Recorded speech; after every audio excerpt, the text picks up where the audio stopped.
Хоггүй цэвэрхэн Монгол аян Сэлэнг аймагт. Сэлэнг аймаг руу орох хаалганы зүүн талд нэг их хур хог байдаг байлаа. Харин биднийг очиход тэр хогийн цэг байхгүй болж, сонсохноо аймагт уулуурхайн чиглэлээр үйл ажиллагаа явуулдаг аж ахуйн нэгжүүдэд татан оролцуулж энэхүү хур хогоо цэвэрлсэн гэж байна. 70-аад оноос хойш бол үүссэн хур хогийн цэг байсан. Үүнийг бол 2019 онд бол хоггүй цэвэрхэн Монгол аяны хүрээнд аймгийн засаг даргын шийдвэрээр энийг цэгцэлж дарж булшиж янзлсан байгаа. Нийт 204.5 га цэвэрлэн талбай дээр бид нэр цэцэрлэг төрөлн ногоон төгөл болгож ажиллахаар бэлтгэл ажлыг ханган ажиллаж байгаа. Сэлэнгийнхэн хоггүй цэвэрхэн Монгол аяныг өргөжүүлж, хоггүй цэвэрхэн Сэлэнг аяныг орон нутагт тазаарлжээ. Сар бүрийн 27-ны өдрийг бүх нийтийн цэвэрлэгээний өдөр болгосон байна. Бүх нийтийн цэвэрлэгээг хийхгүй байгаа аж ахуйн нэгжид бас хяналт тавьж тодорхой хэмжээний арга хэмжээнүүдийг бас авч хэрэгжүүлж байгаа. Бүх нийтийн цэвэрлэгээний үр дүнд одоогийн байдлаар 11,825 иргэн 961 аж ахуйн нэгж байгууллага оролцож 2,861 га талбайг цэвэрлэж 4,050 тонн хогийг төвлөрсөн цэгт тээвэрлэн хүргэжээ. Өмнө нь бол иргэд олон нийт бол цэвэрлэгээндээ гардаггүй те айл өргөч гэсэн ер нь бол яг бүх нийтийн цэвэрлэгээгээ зарлахад бол гардаггүй байсан. Бидний манай аймгийн онцлог бол яг бүр ингээд сум болгон дээр очиж ажиллаад багийн засаг дарга нартай яг жич уулзаа те багийн засаг дарга нарыг иргэдийг ингээд уриалсан энэ ажлуудыг зохион байгуулаач хамтран ажиллаач гэсний үүднээс багийн засаг дарга нар бол иргэдтэйгээ яг тулж ажиллаад иргэд бол яг энэ хоггүй цэвэрхэн Монгол аян хэрэгжиж эхэлснээс хойш бол бүх нийтийн цэвэрлэгээндээ өөртөө санаачлагаараа 27-нд гардаг. Заавал нөгөө 27 гэхгүй хог үүссэн тохиолдолд иргэд гараад цэвэрлдэг болсон. Ийм дадал зуршил бол бидэнд ажиглаж байгаа. Мөн ингээд автоцаан дагуу хог хаягдл хүртэлтэй иргэд нөгөө ингээд явж байхдаа хог хаягдлаа хайдаг байсан бол одоо бол нөгөө хог өөртөө хог цэвэрлж эхэлснээр хог хаях нь багассан. Аймгийн төвлөрсөн хогийн цэгийг аяны хүрээнд хашаажуулсан байна. Харин одоо бүрэн камержуулах юм. Шөнө орой ил задгай хогоо хаяж байгаа нөхдийг илрүүлэх арга хэмжээ авах зорилготой. Мөн Сүхбаатар хотынхан орон сууцны хорооллын дундах хогийн цэгүүдийг өөрчлөн зохион байгуулжээ. Ингэхдээ иргэд хогоо ангилан ялгах боломжтой болгосон байна.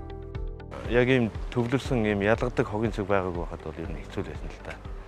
Хөр мал цугдна тэгээд нохоо шувуу орно, тэрийг чинь тэгээд дадаа тавьчихаа чинь тэгээд салхинд хийсээд байрны орчим чинь хог задраад авчихад тэгээд одоо энэ чинь ийм хашаатай болсон, хаалгатай болсон. Тэгээд дээрээс нь ангилж ялгахаар чи очиж байгаа хүмүүстэй ч бид нар ч гэсэн бас нэг төв байхгүй л те.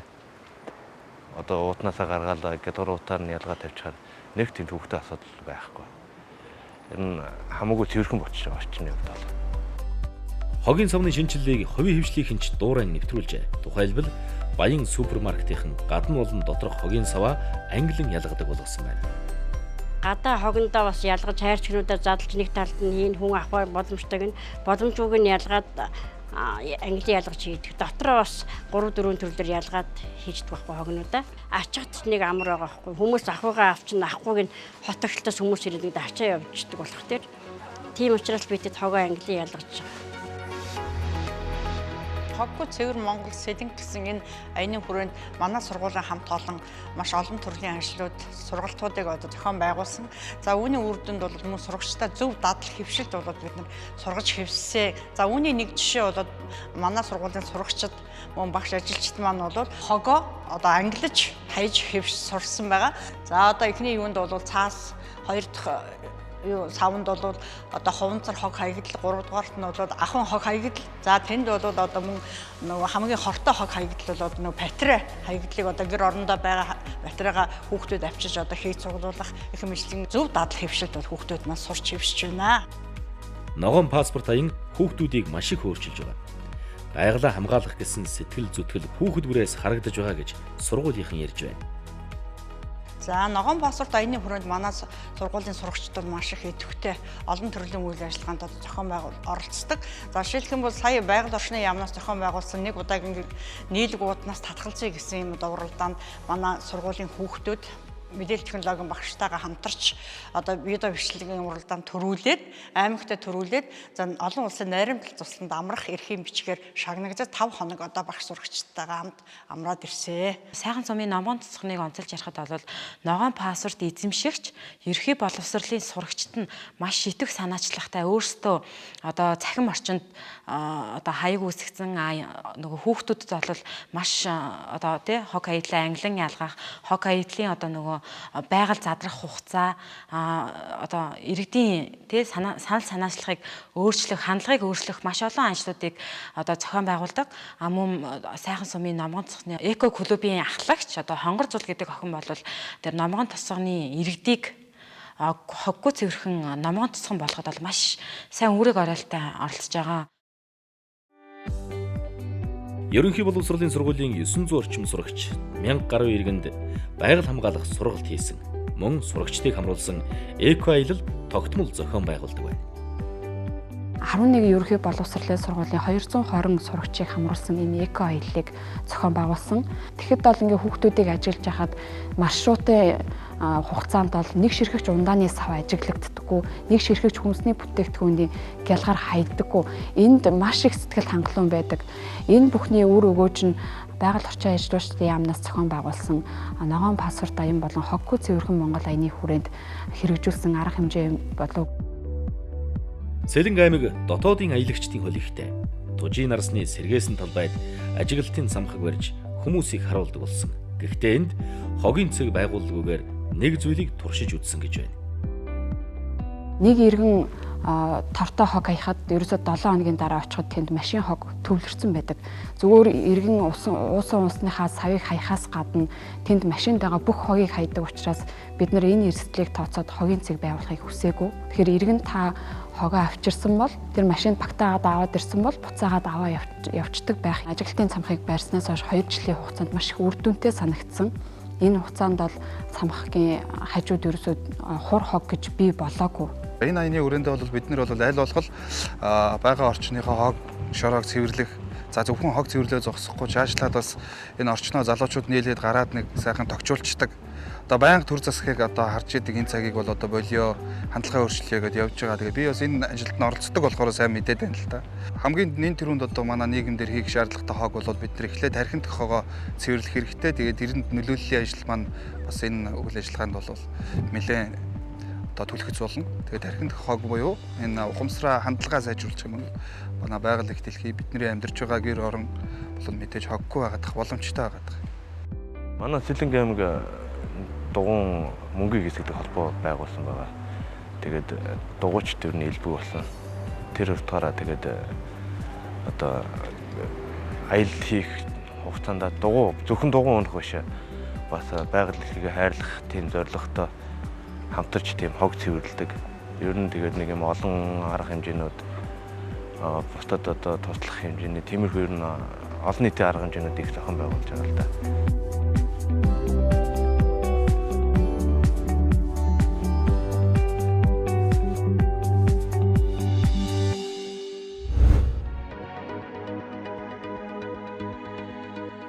Хоггүй цэвэрхэн Монгол аян Дархан уул аймагт.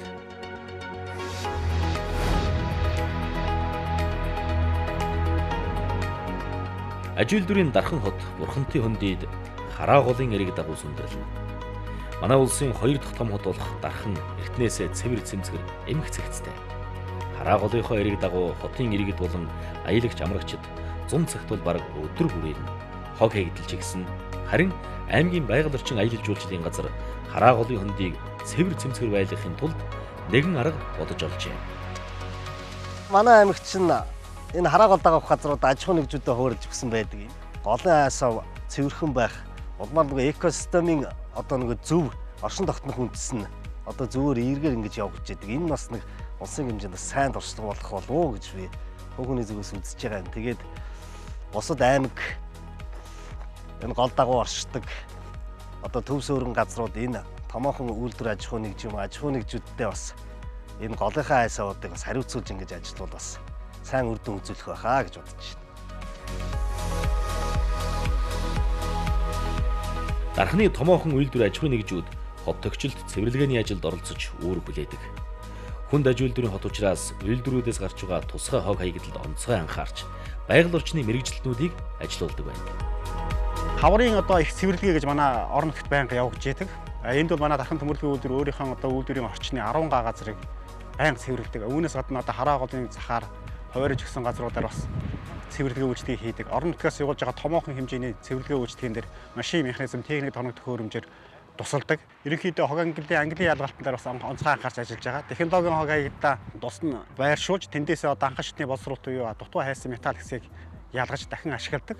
Ахуйн хаягдал дээр одоо хуунцар болон бусад хог хаягдлыг ялгаад ахуйн хаягдлыг тусгай одоо ахуйн хаягдал авдаг. Манай дарханд бол одоо ахуйн хог хаягдал хуунцрын дээр авдаг 2-3 зэг бай. Тэн дээр одоо хүлээгээд өчтдөг. За ахуйн хаягдлаа бодит аж ахуй үйлдвэрлэлийн гэрээний дагуу нийлүүлждэг. Ингэж явагддаг аа.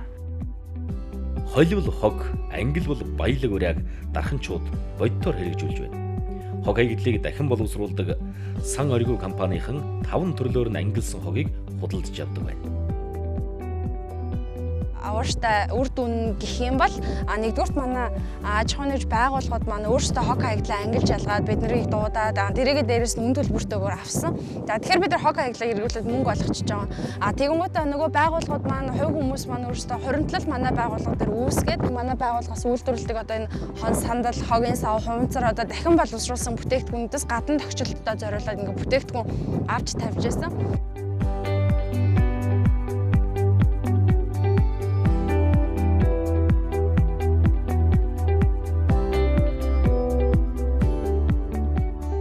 Сав газрын захиргаад хараа ерөө голын ай савыг цэвэрлэх ажлыг өргөн хүрээтэй зохион байгуулдаг. Үүнд иргэдийн нөхөрлөл сайн дурын байгууллагууд ч идэвхтэй оролцож заншижээ. Дархан Сэлэнг Төв аймаг гэсэн 3 газрын 700 гаруй гай талбай хогийг цэвэрлэж 40 гаруй тонн хогийг бол төвлөрсөн хогийн цэг цэвэрлэж ажилласан байгаа. Сайн дураараа энэ аяны хүрээнд манай нөхөрлөл оролцсон. Манай нөхөрлөл 17 гишүүнтэй. Тий 50-аас нэг 70 эдэн насны хүмүүс байдаг. Хонгор сумын зам дагуу хогийг цэвэрлээд тэгээ бүр цаашгаа ахаад хараа голын эрэг дагуу хог цэвэрлсэн. Хараа голын эрэг дагуу нөгөө зугаалгаар явж байгаа улсад айгүй хог хайдаг. Тэгээ бид нэр ганц хоёр хүмүүстэй нь уулзаад одоо ингээд бид нар одоо ингээд хоггүй орчинд амьдрах нь зөв юм аа, энэ хоггүй орчин чинь сайхан юм аа, энэ сайхан байгалаа битээ бузарлж завааруулаач гэдэг асуудлыг бид нар тавьсан, зураг хөргийг авсан. Тэгээ тэрнээс хойш энэ аял зугаалгын тэгж хог могоо хаяхаа болсон.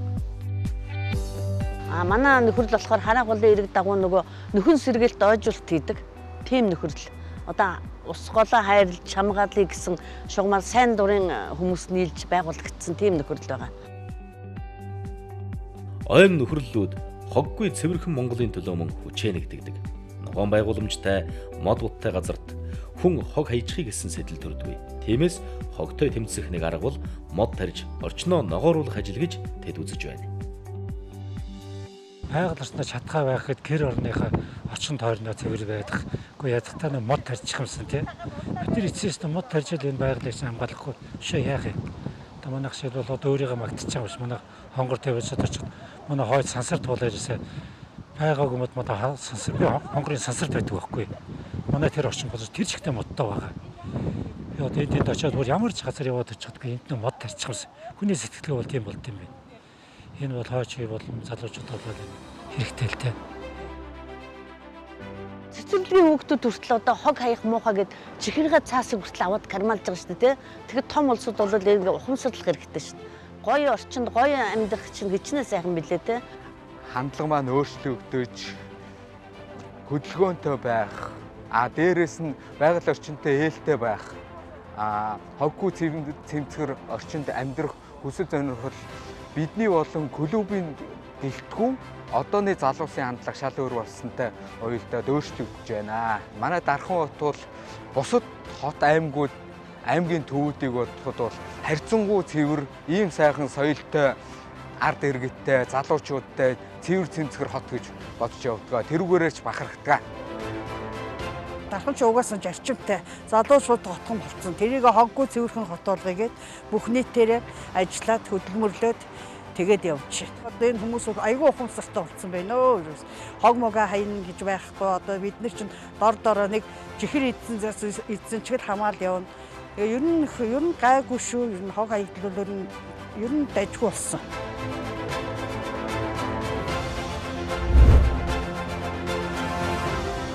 хоггүй цэвэрхэн Монгол аян Орхон аймагт. Эрдэнэт хот манай улсын цэвэр цэмцгэр хотуудын нэг. Хүнд аж үйлдвэрээ дагуулan босгосон шин залуу хотуудын нэг юм. Орон сууцны хороолоос гадна гэр хороол эрс нэмэгдэж, хог хаягдлын асуудал шинээр үүсэж байгаа юм байна. 19 багийн 16 мянган өрхийн 14 мянган нүхэн жорлон бол одоо бид ариутгал халдвар зөрчлөг завилын одоо ийм бодисуудаар ариулгын бодисуудаар бол нүхэн жорлон одоо ариутгал цэвэрлсэн. Байгаль орчин аялал жуулчлалын яамнаас одоо яамны санхүүжилтээр бол манай Орхон аймгийн Баян өндөр сум бол одоо эконол төслийг хэрэгжүүлж байгаа. За энэ эконол төслийн одоо хэрэгжүүлэх болсон үндсэн шалтгаан Баян өндөр сумын засаг даргын хамгийн газраас хөрсний бохирдлын одоо судалгаа гаргасан. За ингээ хөрсний бохирдол бол бас нэлээдгүй бас өндөр тоотой гарсан. За энэхийн хүрээнд бид нар бол одоо бас эконол барих ажлыг бол 2019 оноос хэрэгжүүлээд 2020 онд үргэлжлүүлэн хийхээр одоо бас ажиллаж байна. Нийтийн эзэмшлийн гудамж талбай давхарцсан тоогоор 664 орц бод бол 36.9 сая метр квадрат нийтийн эзэмшлийн зам талбайг бол одоо ариутгал халдвар өөрчлөлийг бол хийсэн байгаа. Бүх нийтийг хамарсан 4 удаагийн цэвэрлэгээ хийж байгаль орчин аялал жуулчлалын газар, за мөн Баян өндөр сум мот тогтцоолох газар гээд Эрдэнэтийн 1162 аж ахуй нэгж одоо оролцсон ийм одоо томоохон цэвэрлэгээ үйлчилгээнүүдийг хийж хэрэгжүүлэн ажиллаж байна. 400 мянган одоо метр квадрат одоо хур хогийг бол одоо цэвэрлэж энэ ажил бол одоо ч гэсэн дахиж хийгдэж байна. За мөн одоо бид нар бас зөвхөн яамыг хараагүй аймаг бол одоо өөрийнхөө нөөц бололцоогоор төсөглөн гудамж талбайг ариутгахлын машиныг бол аймгийн засаг даргын санаачлагаар бол бид ийм машиныг хөдөлж авч шүршдэг машин авч бол энэ ажлыг бол бид бас одоо аймгийнхаа бүх гудамж талбайг ариутгах халдвар өөрчлөлтийг бас хийж одоо ийм ажлыг бол аймгийн хөрөнгөөр хийж явж байгаа. За одоо эргээд ирэх одоо энэ яамнаас ирэх 50 сая төгрөгөөр дахиж энэ ажлаа бол үргэлжлүүлж хийхээр ийм ажлууд бол манай аймаг хийж байна. Орхон аймгийн гэр хорооллын иргэдийн унтны их усурыг одоо хамгаалах, тэрнийг одоо оожуулах, моджуулах ийм ажлын хүрээнд байгаль орчны газартай хамтран Баян өндөр сумын засаг даргын санаачлагаар за бүрэн бусд одоо уулын ингэрт одоо 26 мянган ширхэг модыг одоо тарьж ургуулж одоо арчилт ордож ургуулад байна.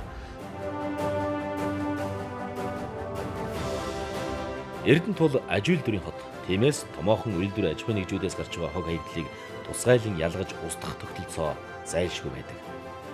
Аюултай хог хаягдлын хувьд бол хог хаягдлын тухай хууль болон дагалдах журмуудыг баримтлан аюултай хог хаягдлын жагсаалтыг баталсан байгаа. За жагсаалтын дагуу аюултай хог хаягдлыг ангиллан ялгаад тусгай зөвшөөрөл бүхий аж ахуй нэгжүүдэд шилжүүлэх ажлыг хийсэн байгаа. Хоггүй цэвэр Монгол гэдэг аяны хүрээнд манай ачаал их компани нь нийгмийн хариуцлагын хүрээнд одоо энэ хог хаягдлыг дахин боловсруулах чиглэлээр буюу ангиллан ялгах шил сав баглаа бодол бүгд тус бүрийг ангилж ялгаад химийн хаягдал буюу аюултай хог хаягдлыг ялгаад Монгол улстай зөвшөөрөлтөд Цэцүүк компанид гэрээний дагуу нийлүүлдэг. За мөн тос тослогооны материал буюу машин дэргнээс гарч байгаа ашигласан тосуудыг Монбет ойл гэдэг одоо дахин ашиглах үйлдвэрт биднес гэрээний дагуу нийлүүлдэг юм аа. Эрдэнэт үйлдвэрийн 6000 гаруй албан хаагчид за бусад үйлдвэрүүдийн нийт албан хаагч нар ажлын байран дээр хог хаягдлаа ангиллан ялгаж хэвшснээр тухайн одоо өөрийнхөө ахуйдаа орон гэртээ хог хаягдлаа бас ангилж ялгаж бас дадал хэвшлийг дадлыг одоо хэвшил болгоно гэдэгт бол бид нар итгэлтэй байгаа. Гэр хорооллын болон орон сууцны хороол дундах хог агуулгах төр савуудыг ангиллан ялгаж хайдаг болжээ. Эдгээр савыг иргэд өөрсдөө хийж бүтээсэн жишээч байна. За яг одоогийн байдлаар бол нэг багийнхаа нийт иргэдийн нэг 100 орчим айл өрхийг за анхан шатанда хогоо гаргаад их усүрээс нь шууд ангиллан ялгадаг. Хоёр одоо ангиллан ялгах тасалгаатай ингээд ангиллан ялгадаг хогийн савыг бол хийж хэрэгжүүлээд ингээд айлуудаа суулгахад бэлэн болцсон байна. Орхон аймгийн хэмжээнд байгаа энэ хог хаягдал төр хадгалах пунктууд бол бүгд шинжлэгдсэн. Төгсгөлөх газар парк шинжилэл бас шатраатай хийгдэж байна. Хамгийн том хөрөнгө оруулалт бол одоо энэ 2020 онд хийгдэх Польш улсын засгийн газрын хөнгөлтэй зэвэрлэлээр хэрэгжих 28 тэрбумын хог хаягдал ангиллан ялгах үйлдвэр байгуулагдах явдал байгаа. Энэ бол хэрэгжих шатандаа явагдсан. Тендер шалгараад, компани шалгараад 30% нь шилжигдсэн. Одоо энэ 20 оны 6 сараас техник хэрэгсэл нь урьдчилан байдлаар Хорхоо аймагт ирэхээр ийм гэрээ хэлцэртэй явж байна. Иргэдийн ухамсар сэтгэлгээнд өөрчлөлт гаргах зорилгоор эх хорон дуудаж байна. Хүчээ нэгдгийн уриан дор 3000 залуусын 3 өдрийн цугларалт сургалт ерөнхий боловсролын 9 сургуулийн сурагчид видео сургалт тус зохион байгуулжээ. Томоохон голын айл сав, овоо тахилга, байгаль орчинд хаягдж байгаа хог хаягдлыг цэвэрлэж цэгцлэх үүднээс мөн зарим ажлыг зохион байгуулсан байна. Хоггүй цэвэрхэн шинжилгээ ажлыг бол нийт аймгийн хэмжээнд байгаа нийт одоо 17 овоо уул овоог бол бүртгэлжүүлж хог хаягдлыг иж бүрэн цэвэрлэж ингэж иргэдэд сурталчилж иргэдийг бас хог хаягдлаа хаягахгүйгээр уул овоондоо гарч зан үйл өгдөхийн энэ чиглэлээр бас сурталчилж ингэж ажилласан байгаа. Усны сан бүхий газар усны хүүсвэрийн хог хаягдлыг цэвэрлэх ажлыг Хавар намрын байгаль хамгаалах сарын аяны хүрээнд зохион байгуулж хэрэгжүүлж ажиллаж байгаа. Хаврын сарын аяны хүрээнд усны сан бүхий газар болон усны их үүсвэрийн газрыг цэвэрлэх ажлын хүрээнд 51 аж ахуй нэгж 509 иргэн оролцсон бөгөөд энэ ажлын хүрээнд болохоор зэрэг 369 тонн хог хаягдлыг цэвэрлсэн байна.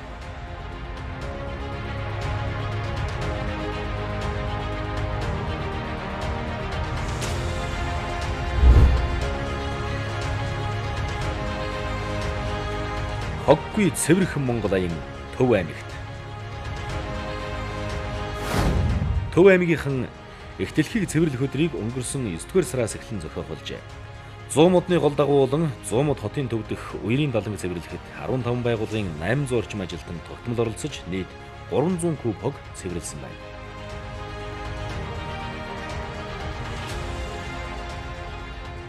Зуумд голын хөв цөөрмийг зохион байгуулсан. Энэ дээр бол бид 12 хог хаягдлын сав нийтийн эзэмшийн талбайд бас 8 хог хаягдлын савууд ингэж байрлуулсан байгаа. Ер нь иргэд бол энэ хоггүй цэвэр Монгол аяны хүрээнд бол хог хаягдлыг нэг самбараагүй хаяхгүй байх ийм сэтгэл зүг иргэдэд төрүүлэх зорилгоор нийтийн орон сууцнуудын орц хонгилд бол соёлжийн цэмтгэр зуумод гэсэн тийм аяны плакатуудыг одоо хадаж иргэд анхаарал хэмжүүлэх өгөх. Үүнтэй холбоотойгоор иргэд маань бол хог хаягдлууд энд замбараагүй хаяхгүй байх.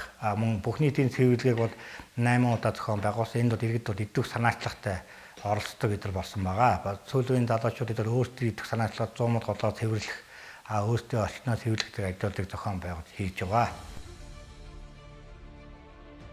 Байгаль орчин аялал жуулчлалын сайдын санаачилсан хоггүй цэвэрхэн Монгол аяны хүрээнд Төв аймаг 27 суманда 7 удаагийн их цэвэрлэгээ, гол мөрөн нуур цөөрмийн цэвэрлэгээг 2 удаа зохион байгуулж ажиллалаа. За энэ ажлын хүрээнд 2844 аж ахуй нэгж байгууллагын 13200 иргэдийн оролцоотойгоор 3460 тонн хог хаягдлыг цэвэрлэн тээвэрлэх ажилд бид 8.1 сая төгрөгийг зарцуулан ажилласан. Нийтийн орон сууцны хог хаягдлыг 7 хоногт 2 удаа авдаг байсан, 3 удаа авдаг болгосон. Энэ нэгнээрээ бол орчин цуглардах хог хаягдлууд багасаж иргэдийн одоо хог хаягдлаа хаях юм багассан байгаа. Мөн гэр хорооллын айл өрхийн хог хаягдлын сардаа 1 удаа авдаг байгаа. Үүнтэй холбоотойгоор тээврийн хэрэгсэл аймгийн хөрөнгө оруулалтад 40 сая төгрөг бол тээврийн хэрэгсэл авч өгч хог хаягдлыг ачуулж байгаа. Ингэхдээ түргэн шуурхай ачиж эхэлсэн. Цэвэрхэн наацгай аяны хүрээнд богино хэмжээний сурчлагын бичлэг, хэвлэмэл хуудсуудыг сумдын наадам зохион байгуулах комиссуудад хүлээлгэн өгч нийт иргэдийн наадамчдын харагдах хэсэгт сурчлагын самбарыг байрлуулж мөн наадмын комиссийн ажилтан албан хаагчдад бас энэ аяныг маань сурчлаж мөн аймгийн удирдлагуудын наадам нээлтэн дээр бас нээлтийн үгэнд нь оруулж бас уриалах, нийт ард иргэдэд уриалах ажлуудыг бас зохион байгуулж нөлөөллийн арга хэмжээнүүдийг бид бас хийж ажилласан байгаа. Хүүхэд залуучууд хойж үе байгаль дэлхийг хайрлаж хамгаалдаг болгон хүмүүжүүлэх нь энэ аяны бас нэгэн чухал зорилт. Аймгийн хэмжээнд 2000 гаруй сурагч 100 гаруй багш хамтран эко клуб байгуулжээ. Өнөөдрийн байдлаар 120 хүүхэд ногоон паспортын эзэн болоод байна. За эко клубын маань сурагчдын санаачлагаар бас сургуулийнхаа гадаад орчинд байнгын тогтмол цэвэрлэгийг сурагчдтайгаа хамтран хийдэг. За ерөнхийдөө бол ажилчид маань 7 хоног болгон нөгөө жижүүртэй хүмүүс маань ээлжлээд үйлчлэгч нартайгаа ойр орчмынхаа хашаан доторх байгууллагын хашаан доторх хогийг цэвэрлэдэг.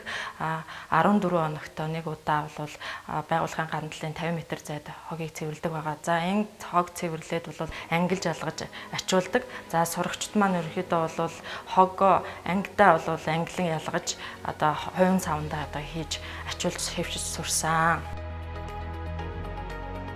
За мод тарих өдрүүдийг сая өнгөрсөн 7 хоногт болж өнгөрлөө. За энэ үгээр болохоор манай байгууллагын хувьд бол 100 гаруй модыг энэ аймгийн цэцэрлэгт хүрээлэнд тариад хашаандаа болохоор 3 сургуулийнхаа хашаанд 45 гаруй мод бол хамтарч одоо тарьсан байгаа.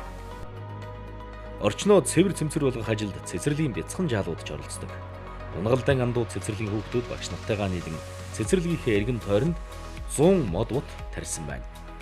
За багш нар маань сургалтын хэрэглэгдэхүүн болон тоглоомоо дахин ашиглаж болох зүйлсээр хийдэг. Мөн хүүхдүүд маань ч гэсэн гарын доорх материал ашиглан тоглоом хийсэн тоглоомороо өөрөө тоглож хөгждөг. Ундааны савны бөглөө, нойлын цасны гол, за оны хайрцаг гэх мэтлэнгээр ийм бүтээх материалуудаар төрөл бүрийн одоо машин, онгоц гэх мэт өөрсдийнхөө тодорхой сэдвийн хүрээнд тоглоом хийж ингэснээрээ хүүхдүүд хийж бүтээх явцдаа өөрөө шин санаа олж идэвхтэйгээр ирж хайх замаар мэдлэгээ өөрөө бүтээж суралцдаг.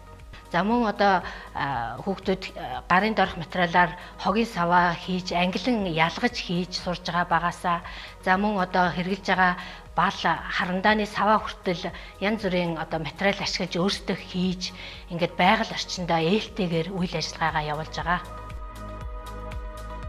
Төв аймгийн залуучууд хоггүй цэвэрхэн Монгол аянд хамгийн идэвх санаачлагтай оролцжээ. Аймгийн залуучуудын холбоо, залуучуудын хөгжлийн төв, манлайлагч залуус клуб хамтран Гүй Түүй Facebook челленж 1 сарын аяныг зохион байгуулсан. Байгальд гүйнгээ хог түүхийн аянаар 7 сумын 16 байгууллагын 810 төрийн албан хаагч оролцож, байгальд хаягдсан байсан 8.2 тонн хог хаягдлыг түүж сэвэрлэн зориултын цэгт тээвэрлэн хайжээ. Богдхан уулын дархан сайд газрын хамгаалтын захир газрыг байгууллагуудтай хамтран 150 гаруй иргэдийн оролцоотойгоор 3 тонн орчим хог хаягдлыг зайлуулж ажилласан. Энэ ажлын хүрээнд бол мөн тэр болгон цэвэрлэгэнд хамрагдаад байдгүй самарчдын үүсгэсэн цэвэрлээгүй орхисон отгийг цэвэрлэж хог хаягдлын мэд тээвэрлэн бас зайлуулсан байгаа.